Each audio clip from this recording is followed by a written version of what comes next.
Iginiit ang mga kaanak ng isa sa mga napatay sa umano'y engkwentro sa Atimonan, Quezon na massacre at hindi lehitimong operasyon ng pulisya ang nangyari nitong linggo.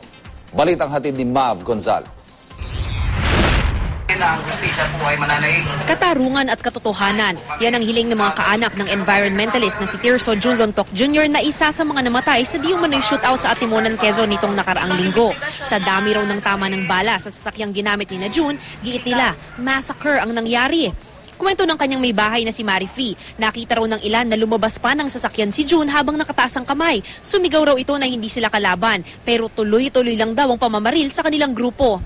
Yung shootout talaga pong massacre rin at pinagplanuhan po talaga. Ay kawawa naman po yung mga namatay, ulilang pamilya.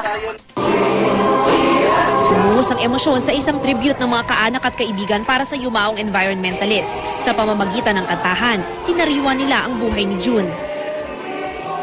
Una naramdaman namin, kami ay lubos na nagpapasalamat sa mga sumuporta at mga grupo na patuloy na nagmamahal sa aming angkan. Kabilang sa mga nakiramay si DSWD Secretary Dinky Soliman na minsan raw nakasama ni Lontok sa mga environmental projects. Sa pagkakakilala ko sa kay June, hindi totoo, hindi ako naniniwala sa mga paratang. At ang pangalawa, nangako naman ang pamahalaan sa mismo si Pangulo na magkakaroon ng masusing pag-iimbestiga para malaman ang punot dulo. Pagdating dito sa Atimonan, Quezon, sumabak agad sa investigasyon ng NBI Quick Reaction Team. Nais din daw nila na mag-re-autopsy sa 13 bangkay. Ang gusto daw talaga nila ay masagot ang tanong ng lahat. Lehitimong engkwentro ba ang naganap o isang rub out? Sa crime scene, kumuha sila ng blood samples at sinuri ang bullet hole sa mga pader. Doon nakakuha sila ng 9 na slugs, 7 mula sa isang 5.56 sniper rifle, 1 mula sa M14 at 1 mula sa 9mm pistol na nakabaon sa lupa.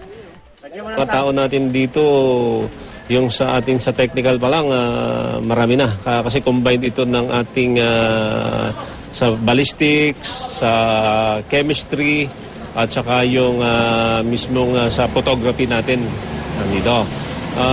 Nandito na rin ang iba't ibang units ng NBI, yung mga investigative units natin. Mula sa crime scene, dumiretso naman ang grupo sa Atimonan Police Station para sa bullet trajectory examination sa 2 SUV. At sa unang SUV, muli silang nakakuha ng isang slug. Sa pangalawang SUV naman na walang plaka, nakita ang isang sticker ng Office of the President sa may windshield. Nakatakdang i-turn over ng fact-finding committee ng PNP ang mga nakuha nilang ebidensya sa NBI. Hihintay pa rin natin ang turnover ng mga ebidensya from the PNP. So far, may mga ongoing yung ating pagkuha ng mga statement ng mga witnesses. Tinitrace din natin yung mga naging ruta nila from Saturday to that fateful day ng Sunday. Mav Gonzales, GMA News.